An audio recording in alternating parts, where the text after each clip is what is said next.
Bom, vamos então dar início à sessão. Muito bom dia a todos. Sejam bem-vindos a este primeiro webinar de 2022 sobre o Fundo Europeu de Defesa. O meu nome é Carlos Madeira, eu sou o Diretor de Economia e Defesa na IDD e é justamente em nome da IDD Portugal Defence e da Direção-Geral de Recursos de Defesa Nacional, do Ministério da Defesa Nacional, que agradeço o vosso interesse e participação nesta iniciativa conjunta. O Fundo Europeu de Defesa é um novo instrumento europeu de financiamento de projetos de investigação e desenvolvimento de capacidades de defesa e constitui uma oportunidade muito significativa para a nossa base tecnológica e industrial de defesa se integrar no mercado europeu de defesa e para contribuir para dar resposta às necessidades das Forças Armadas Portuguesas.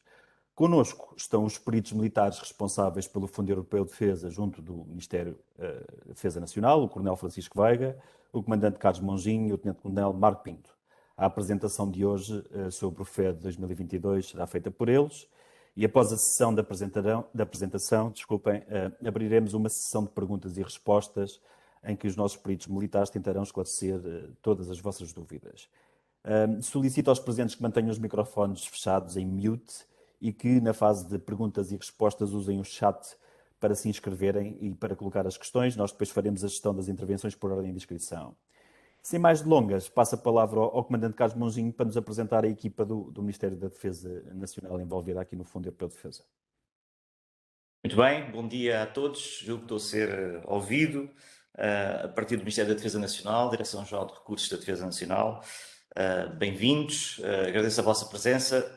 Naturalmente agradeço as palavras do Dr. Carlos Madeira e o apoio e a colaboração que a IDD tem prestado, não só para esta sessão, mas a colaboração institucional que tem havido entre nós. A equipa do Fundo Europeu de Defesa é constituída pelo Coronel Francisco Veiga, que está aqui ao meu lado, que vai fazer, no fundo, as despesas da casa hoje com a apresentação. É o nosso delegado do Programa Europeu de Desenvolvimento Industrial e é o National Focal Point para o Fundo Europeu de Defesa.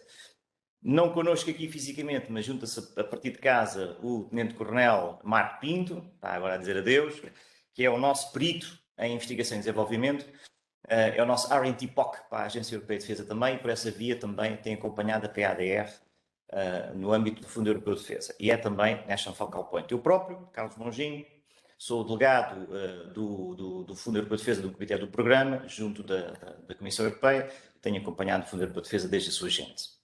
Pronto. Antes de passar a palavra aqui ao Coronel Veiga, queria só dar uma nota muito breve relativamente aqui ao Fundo Europeu de Defesa, para chamar e para destacar, no fundo, aquilo que eu entendo ser, de facto, uma singularidade muito grande deste mecanismo relativamente a todos os outros no âmbito da União Europeia. Desde logo, trata de defesa, assunto tabu no âmbito da União Europeia, como sabem, mas, sobretudo, pelas especificidades que traz por se tratar precisamente da defesa.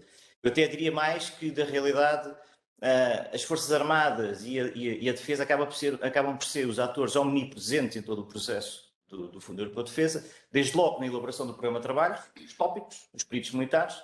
Diria mais, sem os peritos militares não haveria programa de trabalho nem Fundo Europeu de Defesa, mas também depois na avaliação do interesse operacional e, finalmente, naturalmente, como end-users, como clientes. E, portanto, esta exigência, esta singularidade, esta especificidade, de facto, convoca-nos para uma maior articulação entre todos nós, entre todos estes atores, entre a defesa, as Forças Armadas, entre vós, a Base Tecnológica e Industrial de Defesa, o Sistema Científico e Tecnológico Nacional, a IDD, enquanto enabler, enquanto promotora de oportunidades, a EED, o cluster, enfim. Esta nossa sessão é precisamente mais um passo nesse sentido, da articulação, da coordenação. Espero que aproveitem, estejam à vontade para colocar as questões depois da apresentação e cá estaremos para vos ajudar naquilo que for possível e naquilo que é possível. Muito obrigado. Vou passar já a palavra ao Coronel Francisco Veiga, que vai fazer a nossa apresentação.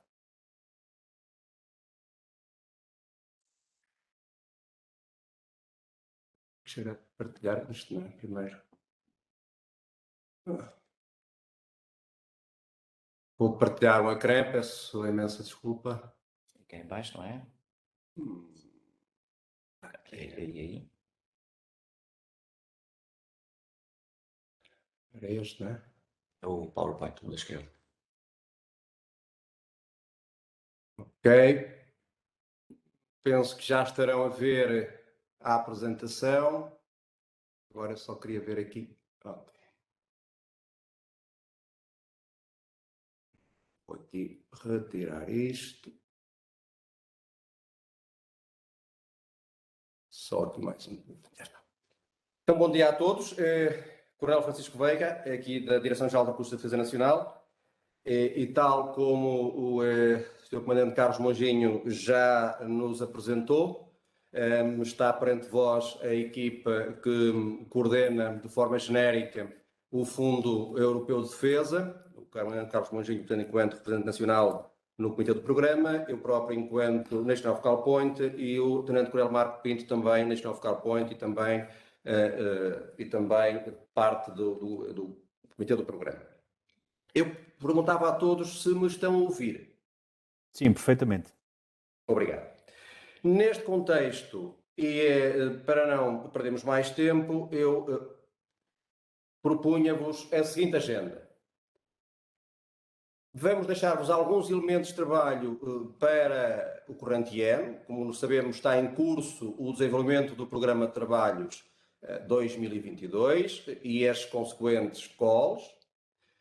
Abordaremos depois algumas áreas de potencial interesse nacional, isto partindo, enfim, dos inputs que as Forças Armadas nos foram deixando. Versaremos um pouco depois sobre as Letter of Intent e os Harmonized Defense Capability Requirements, para aqueles que estavam habituados aqui assim ao DDP, em que tínhamos os Initial Common Requirements, agora a designação passou a ser, desde o ano passado, se bem se recordam, pelo menos aqueles que participaram, de Harmonized Defense Capability Requirements. Deixaremos depois algumas ações desejáveis, do nosso ponto de vista e da experiência que vamos tendo, para otimizar a participação da indústria e do sistema científico e tecnológico nacional e deixaremos naturalmente um espaço para as questões. Deixamos também, vamos ao longo de toda a apresentação, uma série de hiperlinks, vocês depois vão ter a apresentação, que poderão naturalmente abrir e consultar a documentação com mais detalhe. Neste contexto, e apenas para refrescarmos um pouco assim aqui a gênese deste Fundo Europeu de Defesa, com um envelope financeiro na casa dos 8 mil milhões, e, essencialmente, com duas grandes áreas, que são, no fundo, a sequência da PADR, ou seja, o Research, e do ADDP, ou seja, o Capability. Mais à frente, iremos voltar a este assunto, especialmente para frisar algumas diferenças fundamentais no que refere aos requisitos e aos eventuais apoios que o Ministério da Defesa tenha que dar para que as candidaturas tenham algum sucesso. Neste quadro, que agora vos estou aqui assim a apresentar, eu queria chamar a atenção para as áreas, digamos assim, as grandes áreas em que o regulamento do Fundo Europeu de Defesa atua e que são os domínios da preparação, proteção, projeção e sustentação das Forças Armadas, claro está, a gestão e superioridade da informação, o C4ISR, a ciberdefesa e a cibersegurança. E também a intervenção e a produção de efeitos. Isso mesmo vem neste quadro, com assinalados a linha A, a linha B e a linha C, e dizer-vos que estas 15 áreas que aqui estão são as chamadas categorias de ações temáticas. Elas são permanentes e irão acompanhar-nos ao longo da duração do Fundo Europeu de Defesa, ou seja, ao longo dos 7 anos. Assim como as duas áreas não temáticas, que é o ponto 16 e o ponto 17.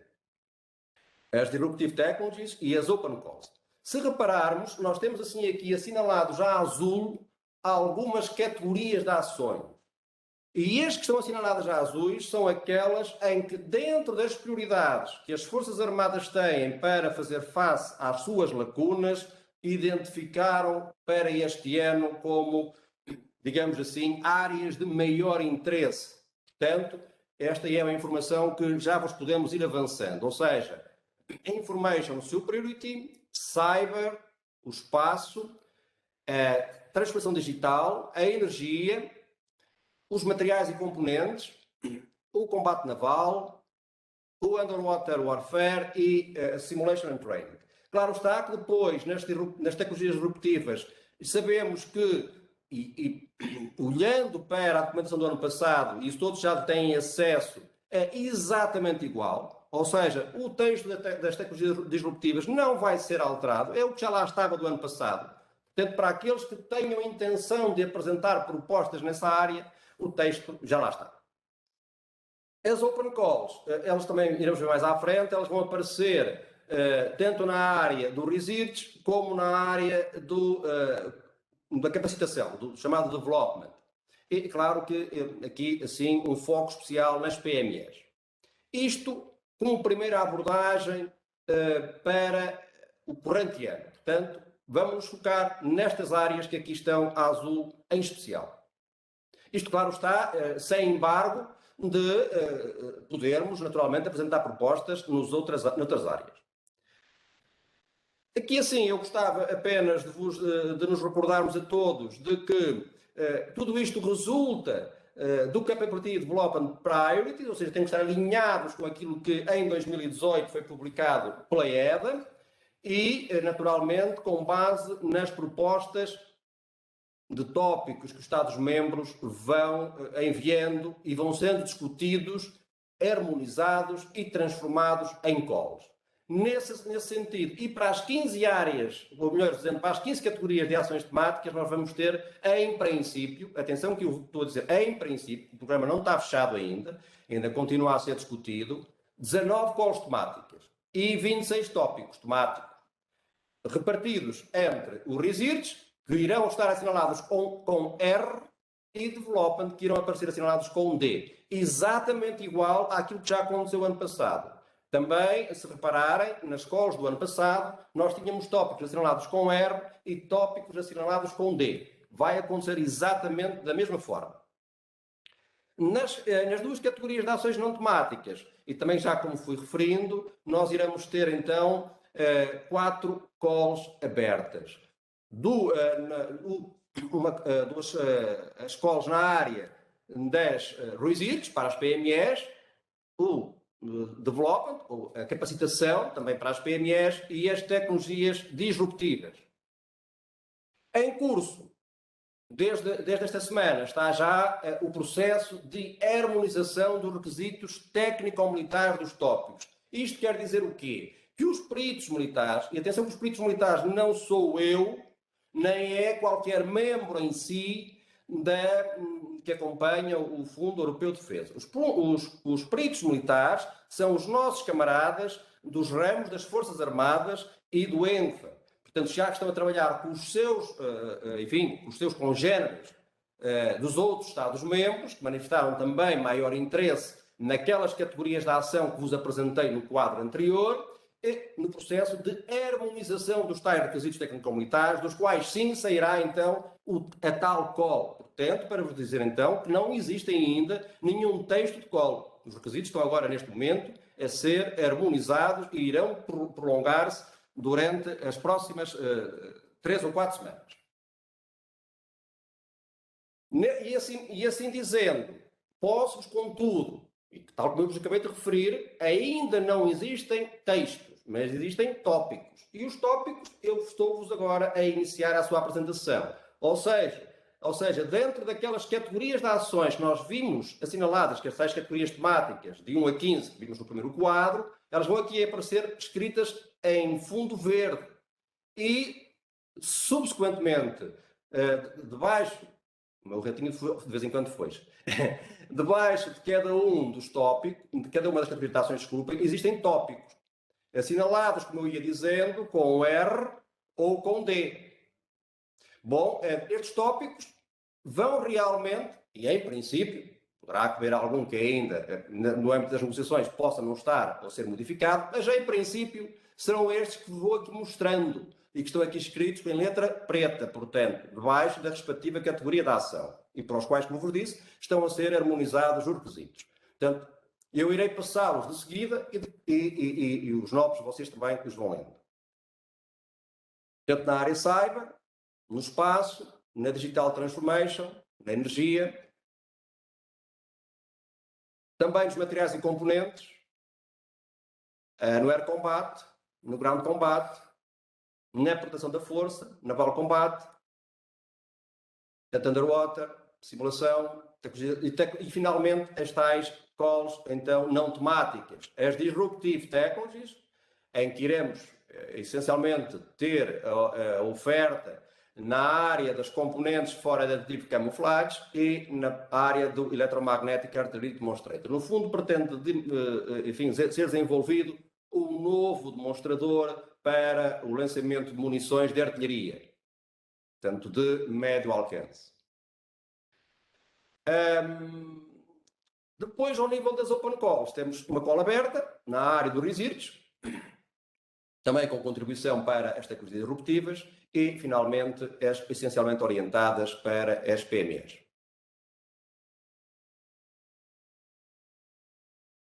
Deixado uma ideia genérica sobre aquilo que será o corpo do programa de trabalho, sobre aquilo que serão os tópicos que podemos esperar virem a ser incluídos no programa de trabalho e, como vos disse, sobre os quais estão a ser, então, desenhados os textos. Não existem ainda os textos, isso só o título por enquanto. Queria agora deixar-vos um alerta, essencialmente, relacionado com aquilo que é o development e aquilo que é o research. Ou seja, aquilo que é na área da capacitação versus aquilo que é a área do research. Atenção que na área, temos aqui duas coisas muito importantes. Enquanto que na área da capacitação falamos em cofinanciamento, na área do research falamos em financiamento. Isto significa o quê? Significa que todas as escolas que vierem assinaladas com um D, é necessário garantir a viabilidade financeira do projeto. Significa que os custos não suportados pela Comissão terão que ser assegurados pelos Estados-membros das empresas participantes ou então pelo próprio consórcio. É aquilo então que se designa pelo cofinanciamento. Significa então que pelo menos 2 dos Estados-membros, onde estão hospedadas, onde têm a sua sede as empresas participantes, ou as respectivas empresas, ou os Estados-membros, vão ter que dizer que financiam ou cofinanciam a parte remanescente. Por outro lado, têm que necessariamente acordar especificações técnicas comuns, aquilo que se designa de Harmonized Defense Capability Requirements, e que no EDDP conhecíamos como Initial Common Requirements. E porquê que a Comissão e os Estados-membros decidiram alterar o nome? Porque depois deste processo de harmonização genérica que as escolas estão a receber, quando surgirem as propostas, depois das escolas saírem, e quando as empresas, os centros de investigação, vão formar consórcios e apresentarem as suas propostas, essa proposta há de trazer um texto, que ele próprio em si também tem que ser harmonizado depois. Portanto, estamos a falar então nos Harmonized Defense Capability Requirements. Esses Harmonized Defense Capability Requirements acompanham a letter of intent, e essa já é a nossa conhecida. É aquela que já vem desde o início do IDP. Ou seja, é no fundo uma carta de intenções, de compromisso, em que X Estados-membros, no mínimo 3, naturalmente, se comprometem a assinar a respectiva LOI e têm que se comprometer com a aquisição do produto ou utilizar a tecnologia desenvolvida. Portanto, development. Regras iguais às que já tínhamos do anterior, tanto no IDP como nas últimas calls do FED que fechou, nós sabemos, em dezembro e cujo processo das propostas submetidas está agora em fase de avaliação. Do outro lado, temos o research. E o research é mais simples, neste caso. No caso da avaliação. Não carece de qualquer LOI, nem de qualquer Harmonized Development Defense Capability Requirement. Significa o quê? Que não é necessário, à partida, nenhum suporte do Estado. Não é necessário que o Sr. Ministro da Defesa delegue ou decida assinar uma determinada letter of intent. Não é necessário. Ou seja, porquê? Porque não se põe um problema de comprometimento de recursos. Trata-se apenas de desenvolvimento de conhecimento. E como tal, os consórcios, há sempre consórcios, os consórcios que são constituídos por empresas e centros de investigação, portanto, do Sistema Científico e Tecnológico Nacional, fazem a sua proposta com base na call que lhes foi apresentada e submetem. Portanto, não precisam. Contudo, a pedido das entidades participantes, pode ser elaborada uma carta de suporte. E é claro que para que seja elaborada uma carta de suporte, significa que, neste caso, a proposta seja vista também pelos peritos militares. Ou seja, não vamos agora dar suporte a algo que depois não possa não ter interesse. Portanto, isto é importante. Portanto, duas áreas, development e resilience. Development exige sempre um suporte ao nível do Ministério da Defesa. O resilience não carece de qualquer suporte, mas é desejável. Este quadro que vos apresento agora também já é conhecido. Na última Infoday em setembro ele também já foi apresentado, já tinha sido antes, apenas de uma forma resumida para deixarmos as taxas, digamos assim, de financiamento. Como ia dizendo no slide anterior, cá está, na área do resilience 100%, logo há financiamento.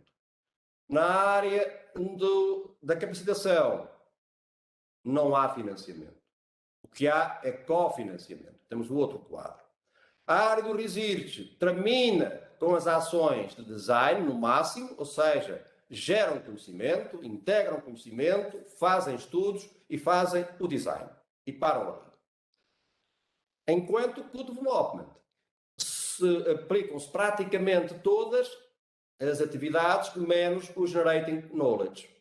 Portanto, no development, que pode começar com o integrated knowledge, ou seja, integrar o conhecimento que já foi desenvolvido ou que já vem do antecedente, e pode ir naturalmente até à fase de protótipo e teste. E as taxas de financiamento, ou de cofinanciamento, cá estou melhor dizendo, estão aqui assinaladas. Esta é a base de que se parte, contudo, mediante a aplicação das bonificações relacionadas com os projetos PESCO ou com as PMEs, as cross-border, e com as PMEs não cross-border, pode, em alguns casos, atingir uma taxa de cofinanciamento também de 100%. Claro está, estamos aqui a ter uma linha vermelha, bem assinalada, que no caso da prototipagem, o máximo que vai atingir aos 55%. E aqui eu queria chamar a atenção uma coisa, que às vezes me colocam esta questão. Quando se fala que o bónus da PME cross-border é 10%, ou que o do projeto PESCO é 10%, atenção que isso não se aplica de igual forma em todo o projeto. Aplica-se de acordo com a baseline que aqui está. Okay? Isto é importante. Por outro lado ainda, se a taxa de bonificação é atribuída com maior incidência no país A ou no país B, vai depender também da negociação que houver dentro do próprio consórcio. Porquê? Porque tem a ver com os pacotes de trabalho, com os entregáveis que dentro do consórcio vão desenhar. É claro que a empresa ou o conjunto de empresas que ficar com a prototipagem, à partida, se não houver uma boa negociação dentro do consórcio, vai ficar, de algum modo, menos beneficiada, visto que está a partir de uma baseline mais baixa. Aquelas empresas ou centros de investigação que estiverem integradas em pacotes de trabalho que já partem de uma baseline mais elevada, por exemplo, aqui dos estudos, já partem de 90%, se nada for feito e nada for devidamente combinado dentro do consórcio, parte de uma baseline maior, 90%, o que significa que essa PME, essa empresa desse país poderia ter, em tese, 100%. Portanto, isto é um trabalho interno dos consórcios. Portanto, eu queria-vos deixar este alerta para quando estiveres também a negociar com os outros parceiros na elaboração dos consórcios. Visto que estamos a trilhar o caminho de preparação para preparar as candidaturas, para as respostas àquilo que serão as calls, eu gostaria de vos deixar também alguns alertas. Aquilo que nós aqui designamos por ações desejáveis para preparar, otimizar a participação. Há que satisfazermos alguns pré-requisitos. Continuamos a ver, ainda aconteceu agora nas últimas calls, nas submissões que terminaram em dezembro, nas calls 21, que aparecem empresas que não estão licenciadas e que não pouco estão credenciadas. É claro que especialmente as PMEs. De maneira que temos que fazer um esforço para que depois as nossas candidaturas não sofram precalços e eventualmente não serem rejeitadas, isso vai acontecer, temos que tratar do licenciamento para habilitar a transação de bens no domínio da defesa. É um assunto que já falámos algumas vezes, mas que gostaria agora, de forma sistemática, aqui deixar. E para isso, está aqui, deixo-vos até ficar aqui o link, para quem tiver dificuldades, tem lá tudo aquilo que precisa de fazer, assim como iniciar o próprio licenciamento. Claro está que a anterior pressupõe uma coisa: credenciação de segurança. Estamos a falar da transação de bens no domínio da defesa, que poderão depois quer ser de que as nossas empresas e as pessoas que manuseiam determinado tipo de informação estejam credenciadas. Eu chamo a atenção para aqueles que ainda não tiveram a oportunidade de participar, os que participaram já se aperceberam disso, que depois de serem publicados os resultados das escolas, há uma coisa que se chama a framework de segurança, aquilo que chamam, vulgarmente designam de PSI, que é os Program Security Instructions. Significa o quê? Significa que o nosso GNS, neste caso, vai ter que trabalhar com os seus congêneres para chegar a um documento onde estar espelhados todos os passos em termos de segurança e onde vão ter que atestar que aquelas empresas realmente estão credenciadas. Se não conseguirem atestar isso, essas empresas não vão poder participar. Portanto, atenção a este aspecto, é importante. Por outro lado, e para que não aconteçam percalços também como ia acontecendo no ano passado, não nos podemos cansar de dizer que o Fundo Europeu de Defesa, a submissão das propostas ao Fundo Europeu de Defesa, são feitas sempre de forma eletrónica. Para isso, exige que os participantes todos, não é só o líder do consórcio, é todos, tenham um PIN, tenham, portanto, registados. E para isso, para aqueles que ainda eventualmente não tenham tido a oportunidade, mais uma vez está aqui o link. Claro, quando clicarem no link, vão ter que criar uma conta. E depois de criar a conta, registram-se e a partir daí todo o processo decorre de forma digital. Isto alertas de preparação que dependem só de nós. Não depende de mais ninguém. Quem tiver a intenção de se candidatar, e os temas já são conhecidos, em termos de categorias não mudam nada, vão se manter ao longo dos 7 anos. Em termos de texto genérico dos diversos programas de trabalho também não vai mudar praticamente nada, vão mudar apenas os textos das escolas, basicamente, e os tópicos que vão sendo abordados. Portanto, mas toda esta primeira parte, satisfação de pré-requisitos e o ponto também de proceder ao registro do portal do Tenders and Funders, é uma coisa que podemos, e eu aconselho vivamente a que se faça desde já, para não se perder tempo, porque isto tudo leva algum tempo, e não nos podemos esquecer que a credenciação pode demorar até 4 meses. O que quer dizer que, se não começarmos em devido tempo, depois poderemos chegar tarde. Um terceiro ponto que eu vos queria deixar aqui como alerta é equacionar bem. Pretendemos liderar um consórcio ou pretendemos ser membros de um consórcio? Há vantagens e há desvantagens. Bem, liderar um consórcio significa estar dentro do processo, ser o interlocutor privilegiado para a Comissão, ser a entidade que tem que desenvolver toda a organização do processo, em cooperação naturalmente com os membros, mas é ela que é o responsável, é ela que fala, que tem o project manager ao nível do consórcio e, portanto, que vai ser o interlocutor com o project manager da Comissão e, no caso das escolas de development, também com o project manager do próprio Estado-membro, que em princípio também aponta um. Membro do consórcio, naturalmente, terá uma participação menos elevada, mas, do ponto de vista de estrutura administrativa, é mais simples, naturalmente. Não tem aquela necessidade de lidar com a organização em si, nem com a gestão do processo. Um quarto ponto, que vos queria também chamar a atenção, é membro ou subcontratado. Aqui há algumas diferenças importantes. Um membro do consórcio tem acesso a tudo o que se passa dentro do consórcio em todos os pacotes de trabalho, desde que esteja credenciado. Então, também não tem. Subcontratado é, como o próprio nome indica, contratado para desenvolver determinadas subtarefas do pacote de trabalho. Portanto, basicamente, claro que para isso recebe um determinado valor que há de ajustar com o consórcio quando for subcontratado. Ainda há a figura do aquilo que eu designei ali por ligado, que é o chamado linked third parties. Significa o quê? Significa que estamos a falar, por vezes, e no geral acontece isso, de uma determinada participada ou filial de uma outra grande empresa ou de uma empresa maior e que a empresa-mãe lhe atribui determinadas partes para ele próprio desenvolver, em termos de um pacote de trabalho. Mas está ligado com a empresa X. Não está ligado com o consórcio. São coisas diferentes. Subcontratado pode ser subcontratado por consórcio. Ligado é apenas conectado com um membro ou 2 membros do consórcio. Por fim, temos também que decidir, queremos participar nas escolas temáticas ou nas escolas abertas. Bom, as escolas temáticas orientam-nos. É o tal texto que eu falava no princípio, que está a ser harmonizado. E já tem lá digamos assim, uns requisitos de alto nível. As escolas abertas têm um tópico apenas, é do tópico que já vos mostrei no quadro, e cabe ao proponente desenvolver o processo.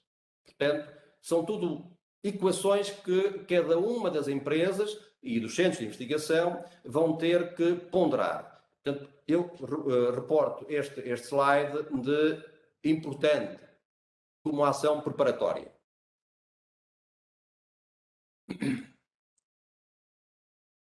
Ainda neste contexto e como ações desejáveis, gostava de vos chamar a atenção então para consultarem, dentro da medida do possível, a documentação que já existe.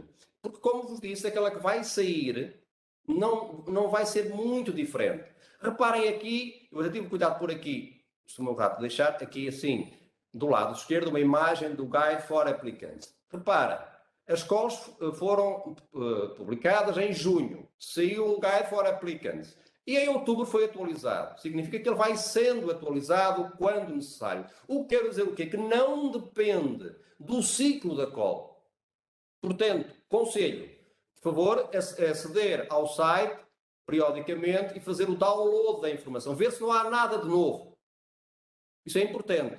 Porque, de repente, nós estamos a trabalhar um determinado documento e ele já foi atualizado. Por outro lado, neste site também são colocadas, periodicamente, uma atualização das chamadas questões frequentes, que também é importante termos presentes.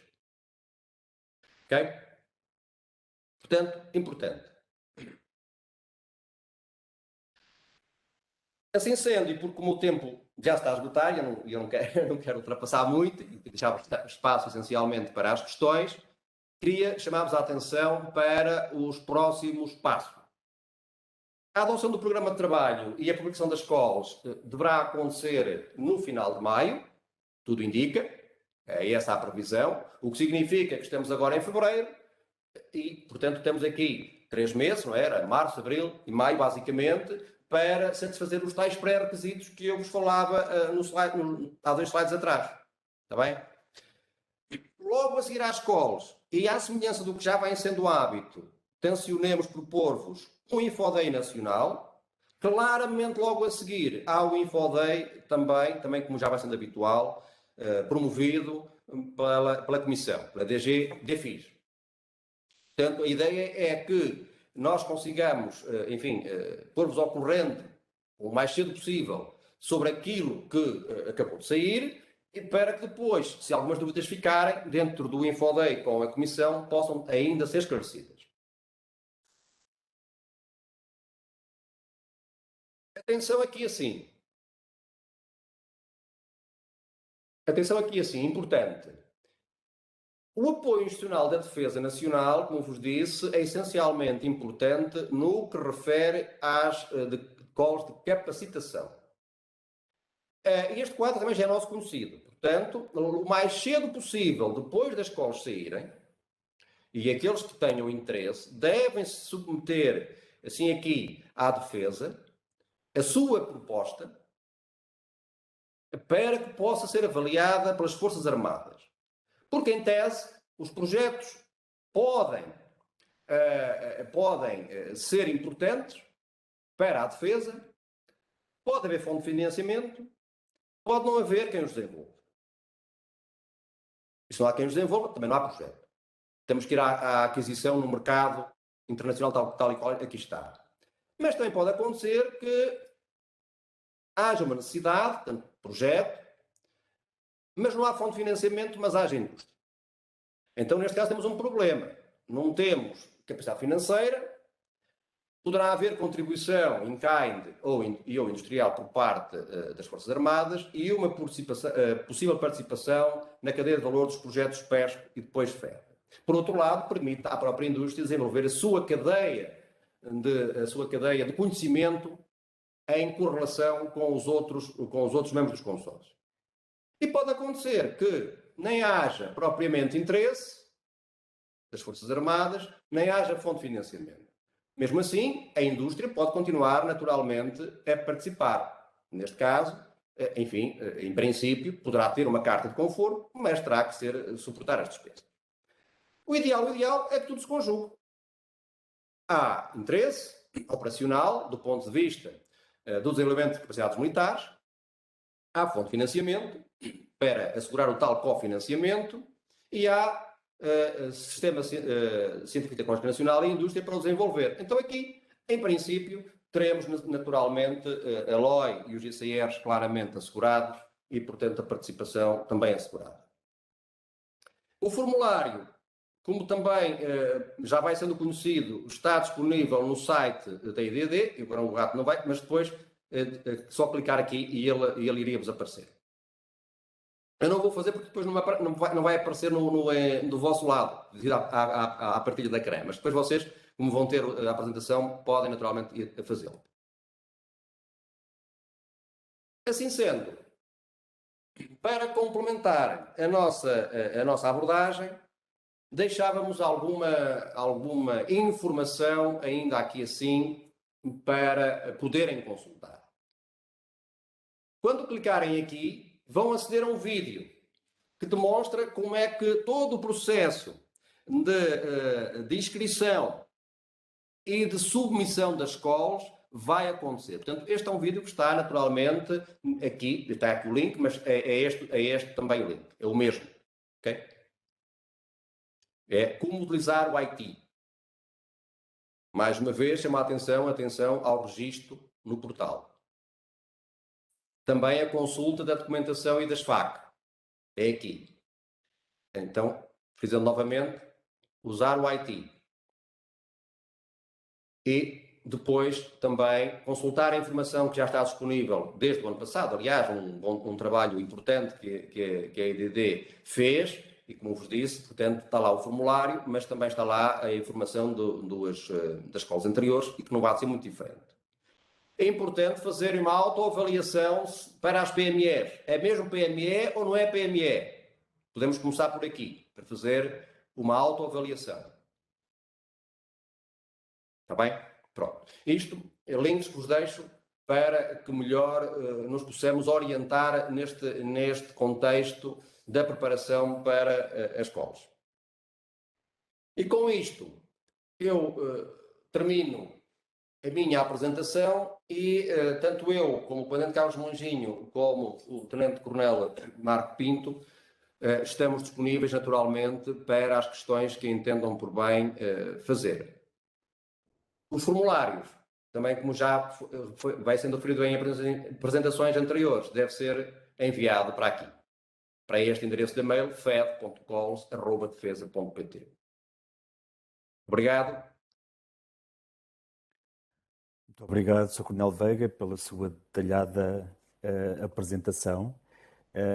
Eu queria só referir que a IDD está disponível, como esteve o ano passado, para apoiar todas as empresas neste processo e, portanto, nós não só publicamos informação atualizada no nosso site, como fazemos contactos, mediamos as relações quando necessário com o Ministério da Defesa e procuramos, quando temos essa capacidade, parceiros internacionais. Portanto, a IDD está preparada para dar esse apoio e vai continuar a dar com certeza. Eu pedi agora às pessoas que pretendem colocar questões o favor de se inscreverem aqui no chat, basta isso, e nós vamos gerindo as intervenções por ordem de inscrição.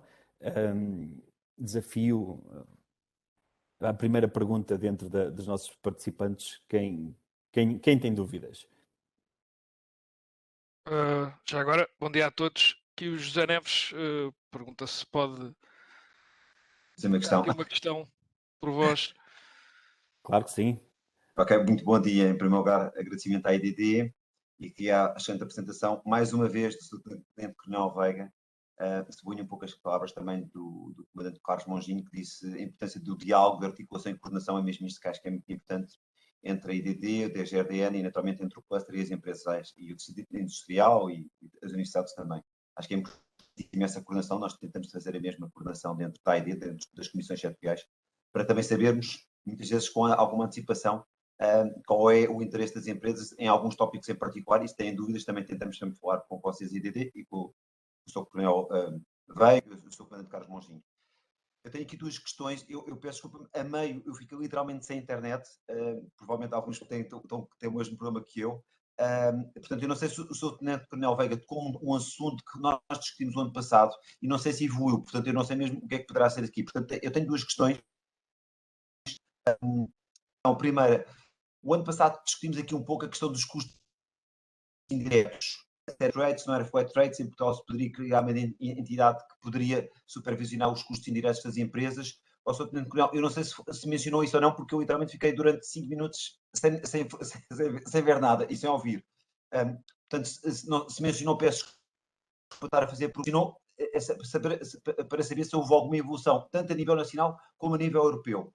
A segunda questão é um pouco diferente, e até interessante estar aqui o Tenente Coronel Marco Pinto, que é como é que a gente no futuro poderá fazer uma articulação entre os trabalhos das CAPTECs, e nós, o Sr. Comandante Carlos Monsinho sabe disso, temos prevista também no futuro uma apresentação sobre as CAPTECs, podem perceber e participar mais nas CAPTECs.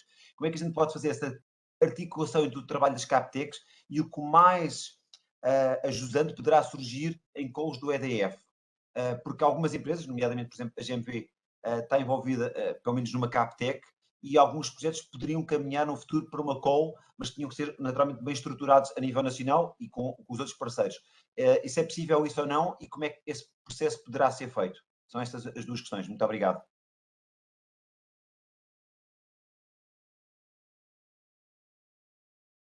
Muito bem, Sr. Engenheiro José Neves, bom dia, obrigado pelas suas questões. Eu vou responder à primeira, dos custos indiretos, e depois o Marco tratará da parte dele. Bem, a questão dos custos indiretos, isto é uma never-ending story, isto tem sido um problema recorrente. Nós estamos atentos a isto, muito atentos. Nós fizemos, inclusive, escrevemos à Comissão a relevar a dificuldade que países como nós temos em poder aplicar no fundo, o Actual Cost, Indirect Cost Regimes, do artigo 15.2, não é? E percebi-me numa das poucas reuniões presenciais que tivemos, tive a oportunidade de falar com os colegas dos outros Estados-membros, estamos basicamente todos no mesmo ponto, ou seja, com exceção de muito poucos Estados-membros, basicamente ninguém consegue aceder, ninguém tem condições para aceder ao regime, à prorrogação, à derrogação que existe.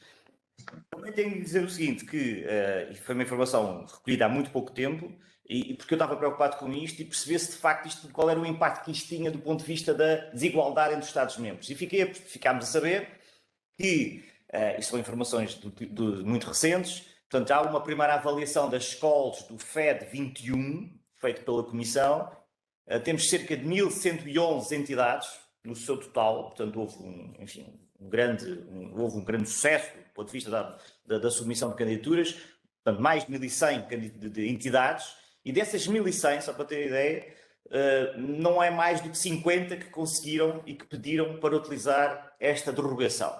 Okay? Estamos a falar de 4,5% no universo da União Europeia, portanto das candidaturas. Portanto, isto para ver que nós não estamos sozinhos nas dificuldades relativamente a este aspecto. Okay? É de facto marginal para já, a utilização desta derrogação. Não quer dizer que não venha a crescer, é provável que venha a crescer, porque nós como todos os outros Estados-membros, andamos preocupados com isto, andamos a tentar chegar lá. Mas para concluir, dizer que estamos a pensar qual é que é a melhor alternativa. Vai ter que ser feito, há aqui algumas ideias, até falado com um colega, o colega austríaco, o colega holandês, que estão exatamente também a tentar trilhar esse caminho. Poderá haver algumas possibilidades que, enfim, não posso adiantar muito, mas passaria aqui eventualmente pelo próprio Ministério da Defesa. Porque não existe essa entidade cá em Portugal, basicamente, não existe. Portanto, tem que ser criada. E para criar, temos que criar condições para que ela possa existir e possa ser de facto um instrumento importante para nós. Portanto, não quero fugir à questão, mas é algo que está de facto, na nossa lista de preocupações, e vamos procurar, deste próximo ano, durante o ano 22, dar passos importantes neste aspecto. Porque eu acho que, ainda que não serve de desculpa o facto dos outros também não conseguirem, portanto, a questão é que há uma dificuldade recorrente por toda a União Europeia, portanto, a maior parte dos Estados-membros relativamente a esta matéria, está bem? E, portanto, era isto que eu lhe queria dizer neste momento, okay. Portanto, assegurar que vamos continuar a tentar resolver isto, está bem? Passaria agora para o Marco Pinto, está bem? Sim, obrigado. Bom dia a todos, agradeço a questão, é pertinente e que isso traduz também uma intenção do Ministério da Defesa, da DGRDN, de divulgar também o que é feito na componente de investigação e desenvolvimento com a EDA, que são as CAPTECs, que são áreas de especialização tecnológica dedicadas à investigação, em que pronto, se desenvolve investigação de interesse para as Forças Armadas. E é uma ideia que já está em cima da mesa, ainda está ainda está embrionária, mas que pretende-se, a breve trecho, fazer uma sessão onde se apresentem os CAPTECs e que se apresentem também os representantes nacionais nos CAPTECs, e assim para as empresas terem a possibilidade de perceber quais é que são os tópicos que são desenvolvidos, quais é que são as áreas que são trabalhadas, os technological building blocks e os roadmaps que estão estabelecidos, e assim também promover a participação das empresas, porque, digamos, isto são fóruns abertos, tanto peritos académicos ou empresas podem livremente participar nos CAPTECs, e queremos promover e fomentar a participação também das empresas nos CAPTECs. Mas é algo que vai acontecer, ainda está em fase embrionária, mas é algo que vai acontecer muito em breve. Obrigado. Muito obrigado. Eu passava a palavra de seguida então à Regina Magalhães Correia, da Cistrade, por favor. Bom dia. Em primeiro lugar, queria agradecer a apresentação e, em particular, ao Coronel Francisco Veiga pela excelente apresentação que fez, já como é habitual. Sou a Regina Magalhães Correia, da empresa Cistrade, uma PME.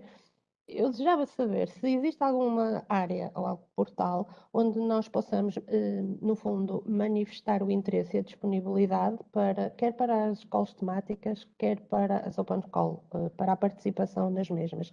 E, ao mesmo tempo, dar-nos a conhecer como empresa e as skills que nós temos. Ou seja, nós atualmente já participamos, já estamos a participar no nosso primeiro projeto, também já participamos noutras candidaturas, mas tem sido, no fundo, através da nossa rede de contactos e através da participação que temos tido com as entidades envolvidas em outros tipos de projetos que não na área da defesa.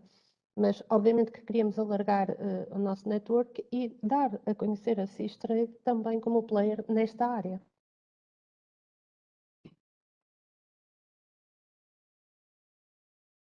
Muito obrigado, engenheira Regina Correia, pelas suas palavras e também pela sua questão, que naturalmente é muito pertinente e que agradeço. No que refere à manifestação de interesse em participar em determinadas escolas, sim, há um sítio onde podemos fazer isso. É justamente no portal Funders and Tenders. No slide no penúltimo slide em que eu pus um resumo dos links para a documentação, está lá justamente um para o Funders and Tenders. É claro que depois das calls saírem, isso vai explicar depois das calls saírem, cada PME, por exemplo, ou outras empresas, podem ir lá e inscrever-se. O que significa que podem, a partir do site do Funders and Tenders, estabelecer diálogo com outras empresas que também vão lá fazer o mesmo. Aliás, se quando saírem as calls, elas vão sair no final de maio, como acabei de dizer, se lá formos, vamos provavelmente lá encontrar logo parceiros com quem dialogar. Portanto, é uma sala virtual que estará sempre disponível. O que significa que temos essa possibilidade. Não havia mais nada. E a própria IDD poder ajudar. E também neste ponto é importante também referir a documentação que já vai havendo no site da IDD, tal e qual também como referi, e eu não sei se esse X-Trade já estará inscrita, está de certeza, inscrita na PTID. O que significa que também os nossos enfim, parceiros da IDD lhe poderão dar uma ajuda neste ponto e mesmo até no estabelecimento de pontes para a formação de consórcios com outras entidades. Está bem? E nós, em conjunto, conseguiremos naturalmente encontrar um caminho. Ou seja, pode acontecer de várias maneiras. Podem ser parceiros europeus, ao nível mesmo dos Estados-membros, que nos perguntam: vocês não sabem para aqui nesta área, empresa A, B ou C, que nos possa aqui resolver um problema de um determinado pacote de trabalho? E das duas, quatro. Ou sabemos ou perguntamos. Pronto. Neste caso, perguntaremos à IDD. Normalmente, que é quem, digamos assim, concentra, digamos assim, a informação relativa à PTID, portanto, está muito melhor informada e muito mais habilitada para isso. Também pode surgir, por iniciativa de indústrias estrangeiras ou associações também estrangeiras que já são parceiras da IDD e lhe perguntam. E então, a própria IDD vai à procura de quem é que estará em condições de satisfazer aquele requisito. Ou seja, poderá acontecer em qualquer um desses motivos. Ou então, através do portal Funders and Tenders. E aí, de uma forma mais recatada, digamos assim, a própria empresa encontra o seu parceiro. Está bem? Espero ter respondido, mas era esta mais ou menos a ideia que lhe queria deixar. Muito obrigada, Sr. Coronel. Sim, obrigadíssimo então. Muito obrigado. Se me permite, eu juntaria só mais um pequeno contributo. Eu julgo que o site da Agência Europeia de Defesa também tem o B2B, onde se faz este encontro entre empresas e, portanto, pode ser mais um recurso a utilizar. Nós temos aqui já uma questão que foi escrita, mas eu se calhar passava a palavra ao António Gaspar do Inestec para colocar, para todos ouvirmos a questão e a resposta. António Gaspar. Força. Obrigado, bom dia a todos e antes de mais dar os parabéns pela realização desta sessão. Demonstra claramente a vossa preocupação em disseminar o máximo possível de informação e o mais rapidamente possível para ativar a participação nacional no EDF. Reconheço isso e gostaria de o sublinhar. A minha questão refere àquela lista de tópicos, de ações. Havia aquelas ações que estavam sublinhadas a azul, indicando o interesse nacional. Pronto, nas ações temáticas fica mais ou menos evidente quem poderão ser os interessados, quem serão os ramos interessados, mas quando saltamos para as ações não temáticas, como as tecnologias disruptivas e as escolas abertas em tecnologias inovadoras, pronto, dada a abrangência dos temas, não é evidente qual é o interesse nacional. E eu queria perguntar se, de alguma forma, é possível saber, com mais algum detalhe, quais poderiam ser os temas, os subtópicos dentro destes dois grandes temas que interessariam a nível nacional. Obrigado. Muito obrigado, professor António Gaspar, pela sua pergunta. Te agradecemos. É claro que, tal como também fomos dizendo durante a nossa apresentação, nas escolas abertas e nas tecnologias disruptivas não vai haver um texto de qual propriamente há um tópico e nós próprios, os candidatos, propõem as suas propostas. Agora, no que concerne ao interesse nacional, atenção que aqueles tópicos que estavam nas áreas temáticas também podem ser sujeitos, em alguns casos, ao desenvolvimento de conhecimento. Portanto, eles próprios podem ser abordados do ponto de vista da cola aberta. Contudo, e para falar melhor um pouco sobre este ponto do RISIRS, eu passava a palavra ao Tenente Coronel Marco Pinto, se ele tiver algum complemento para esta área. Sim, com certeza. A área das tecnologias disruptivas é bastante vasta, portanto, nós temos Big Data, inteligência artificial, pronto, uma série de tecnologias.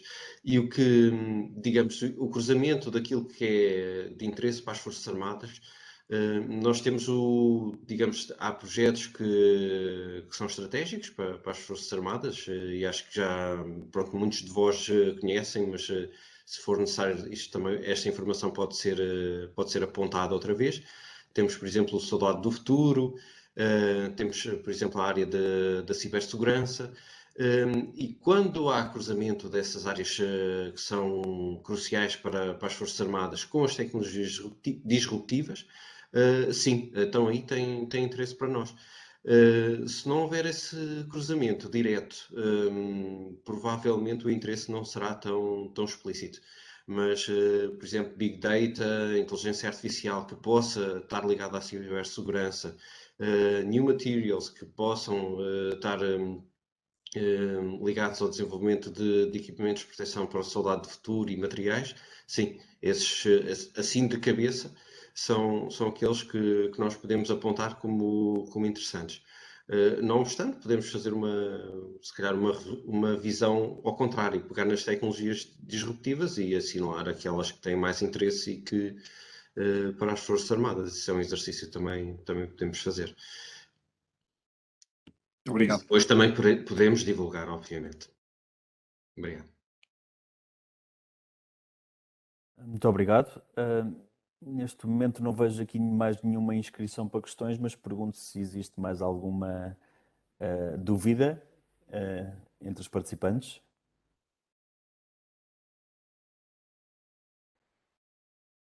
Presumo que não, e não havendo, então eu vou de seguida passar a palavra à doutora Catarina Nunes, que é administradora da IDD Portugal Defence, para fazer o encerramento desta sessão. Doutora Catarina Nunes, por favor. Muito bom dia a todos. Muito obrigada, Dr. Carlos Madeira. Eu não vou fazer nada de muito substancial, só quero mesmo deixar um muito obrigado a todos os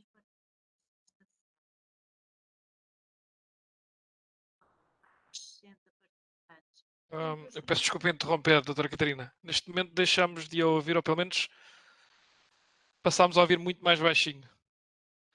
E agora? Estão a ouvir? Agora melhor, sim. Obrigado. Eu vou repetir então. Obrigada pelo alerta. Eu quero só agradecer a todos a participação nesta sessão, que nós consideramos de facto de uma pertinência imensa. Tivemos quase 60 participantes nesta sessão, o que demonstra bem o interesse que a nossa base tecnológica industrial tem relativamente a este instrumento fundamental para o desenvolvimento da economia de defesa nacional. Queria agradecer muito em particular ao Sr. Comandante Monjinho, ao Sr. Coronel Francisco Veiga e ao Sr. Tenente Coronel Marco Pinto por esta sessão e por todo o trabalho desenvolvido até aqui relativamente a esta temática em concreto. E dizer à nossa base tecnológica industrial que, em conjunto com a DGRDN e a IDD, iremos naturalmente desenvolver outros eventos e contactos bilaterais com todos, sempre que seja oportuno e necessário e seja solicitado, até maio e depois de maio, porque o trabalho continua. Este é um enorme desafio que nós temos pela frente e que o queremos ganhar. Portanto, mais uma vez, muito obrigada. Iremos notificar, obviamente, a nossa base tecnológica industrial com estas diferentes ações, mas, por favor, nós estamos completamente disponíveis para estar sempre a ajudar, a intermediar, a mediar todas as questões que possam surgir, entretanto. E muito obrigada e vamos ao trabalho. Muito obrigado a todos. Muito obrigado a todos pela vossa participação e pelo interesse. Voltaremos a ver-nos em breve, com certeza, se não antes, no Infoday Nacional sobre o Fundo Europeu de Defesa. Muito obrigado e um bom dia a todos. Bom dia, obrigado. Bom dia, Bom obrigado. dia, bom dia, obrigado. Obrigado, bom dia a todos. Com licença. E disponham. Obrigado, bom dia. Obrigada. Obrigado, bom dia a todos.